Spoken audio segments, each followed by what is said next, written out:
One of the most successful female rock stars, Grammy Award winning Melissa Etheridge, is making a tour stop at the stage of the Etess Arena at Hard Rock right here in Atlantic City this Friday, April 18th.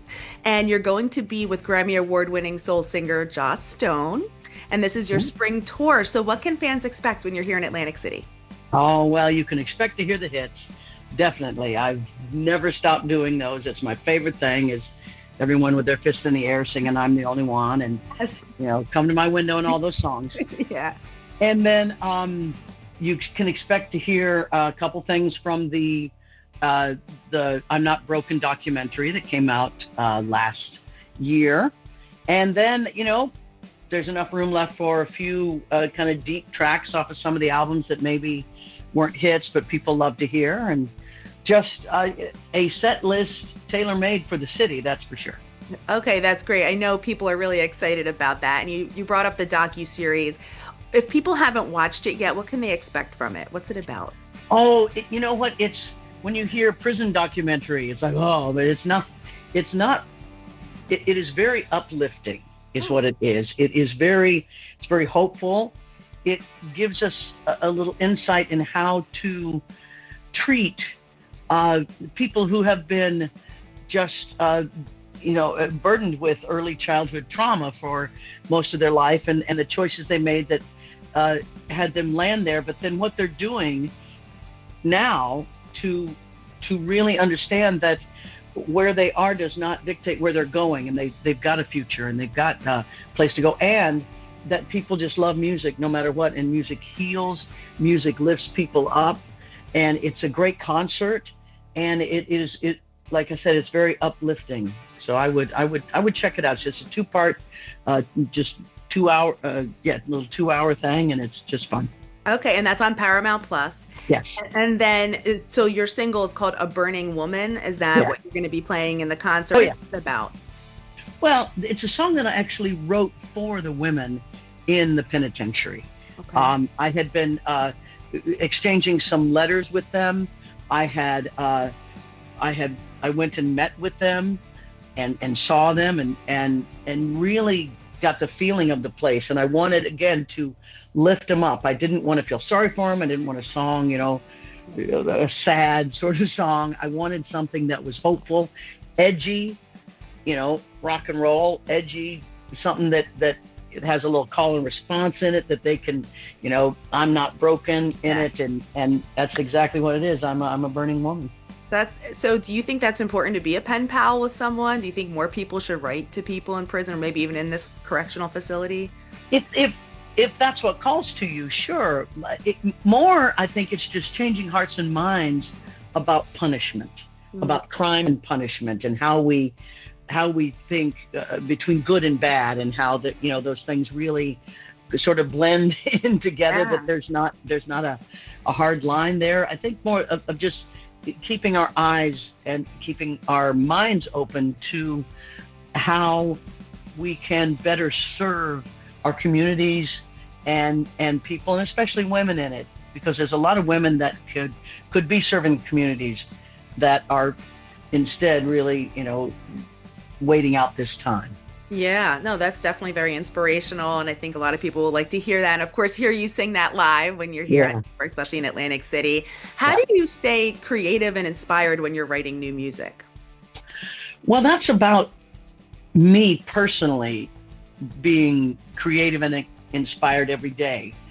My wife read a quote somewhere about staying in awe, finding something to be in awe about every day. And that's, I would say that's inspiration. And so I look out the world. Nature inspires me. Ingenuity inspires me. Humor, art, books, movies. Everything where humans are lifting other humans up and finding new ways to look at something. That's my inspiration. What is your perspective of aging in the spotlight? Well, one is the hairdos. I've had so many. Yeah, right. And it's all there, and my children can go back and make fun of me and stuff. That's all there. But it's really being graceful about it and understanding that Of course, I don't look like I did in my 20s, and I don't want to look like I did in my 20s. Right. I want to be a, dignified, respected, you know, woman in my, I think I'm middle-aged. I don't really know what middle-aged is anymore, but me, I think I'm middle-aged. Feel that So, way. Okay, good. so there you, and just how to hold it, how to hold rock and roll music Mhm. in that age. Not many have seen that. I mean, I look to my older peers, Blondie, Joan, Jett, these women that are still out there doing it, Pat Benatar, and saying, people love these songs, and they don't expect me to be 27 years old and Right. up out there. They want me to be me, and with my body and my however I'm looking, and so it's just about it being in the moment and feeling good about who you are in that moment. So you don't foresee any time retiring. We're going to have you for Oh no! many, If many you, decades. no, you will never hear that from me. If you hear that from me, someone has kidnapped me, because it's not true. I can't retire from music. That doesn't exist. Oh, No. yeah. That's great. And somebody else had wanted to know too, like if you could put together a super group of musicians, who would that be? Oh, there's so many. If I could, first I'd put Michelle Indegocello on bass, because she's just a monster bass player. Okay. Or Gail Dorsey, either one would do. I'd have drums. Who would I have? Lenny Kravitz's drummer. Yeah. Forget her name. She's fantastic. I don't know. Oh my gosh, I'd have on lead guitar. I'd have there's so many great lead guitar players coming out right now. Yeah, I saw on Watch What Happens Live, you were telling Andy Cohen that you would love to work with Steven Tyler or Adele. Yeah. Any of them ever reach out to you after that? To No. collab? No? I would think they would. They're all very busy, and those things happen. Those collaborations happen in the moment usually, and it's not something. I mean, if I go searching for that and calling, then it'll be 3 years of lining up schedules trying to do something. But Yeah. if you can just be ready in the moment when something like that presents itself, then you can do that. That's true. Have you ever been starstruck when you were out and about? Mostly with sports people. Really? What kind of sports? Well, I'm from Kansas, so I'm a Okay. Kansas City Chiefs fan. Nice. So the last 5 years have been amazing, and I think if I saw Travis and Taylor Swift, if I saw Okay. Travis and Taylor, I would say, "Hey Taylor," and then I would totally geek out over Travis. I would totally be starstruck over that.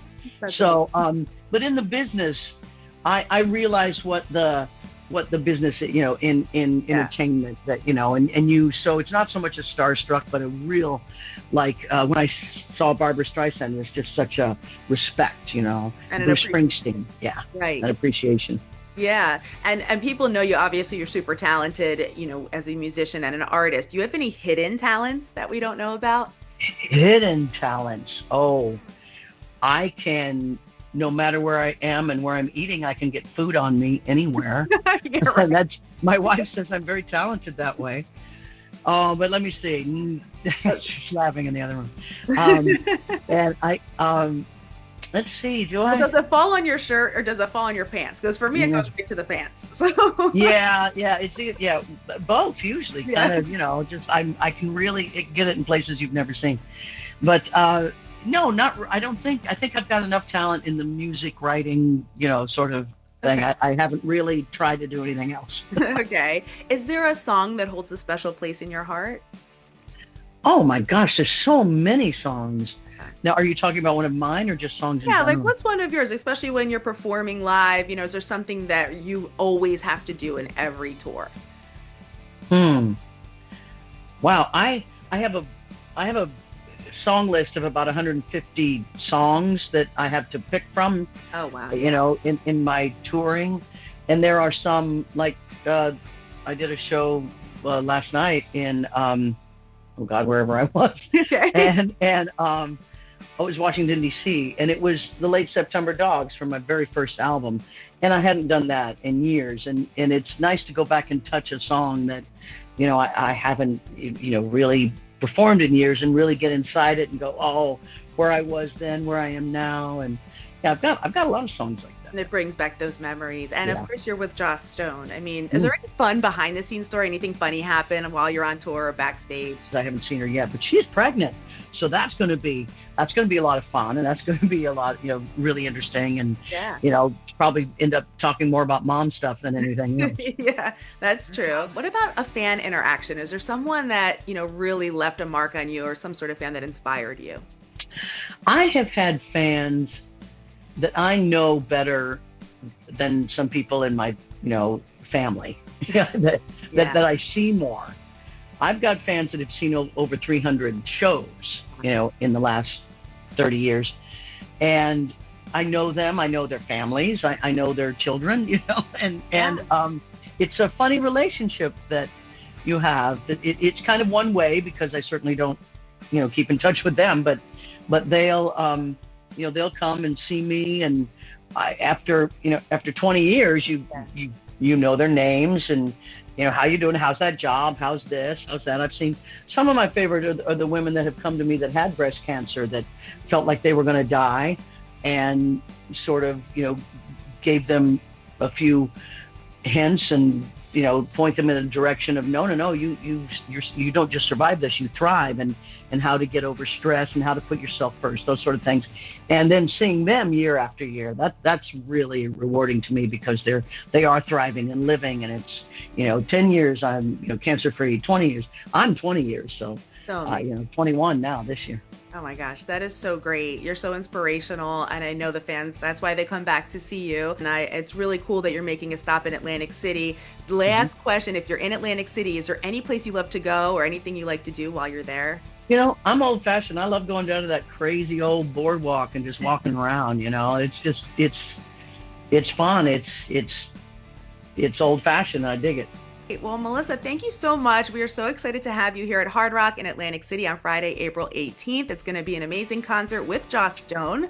And check Melissa Etheridge out for her concert tour. Thank you so much.